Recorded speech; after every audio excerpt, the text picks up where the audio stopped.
સુરેન્દ્રનગરના mega mall નજીક લૂંટની ઘટના, વૃદ્ધ પર છરીથી હુમલો કરી 18 લાખની લૂંટ. સુરેન્દ્રનગર જિલ્લામાં કથળી કાયદો અને વ્યવસ્થાની પરિસ્થિતિ. લોકલ ક્રાઇમ બ્રાન્ચ સહિતની પોલીસ દોડી આવી. બાઇક પર આવેલા બે અજાણ્યા ઇસમોએ છરીના ઘા ઝીકી વૃદ્ધ પાસે રહેલા 18 લાખ લૂંટી લીધા. પોલીસ તપાસનો ધમધમાટ શરૂ કરવામાં આવ્યો. 2 કલાકમાં બીજી લૂંટની સુરેન્દ્રનગરમાં બની ઘટના. લૂંટ બાદ સુરેન્દ્રનગરના મુખ્ય હાઈવે પર કરાઈ નાકાબંધી.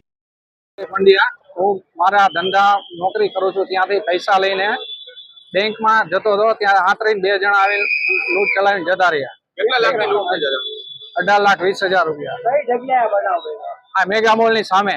કેવી રીતે લૂંટ ચલાવી? ચાલુ સ્કૂટર હતા, હું મારું ને અમને પાડી દીધા બાઇક ઉપરથી. કેટલા જણા હતા? 2 જણા હતા. 18 લાખ ક્યાંથી લઈને આવતા હતા? અમારી ઓફિસેથી ચિમનલાલ ભગવાજી ની કંપનીમાંથી લઈને ક્યાં જતા આવતા. હતા તમે પૈસા લઈને? બેંકમાં ભરવા માટે. અને એ લોકો તમને આતરીને લૂંટ કરીને કઈ બાજુ ભાગ્યા? એ 80 ફૂટના રોડ બાજુ, ચિંતા રોડેથી 80 ફૂટના રોડ બાજુ.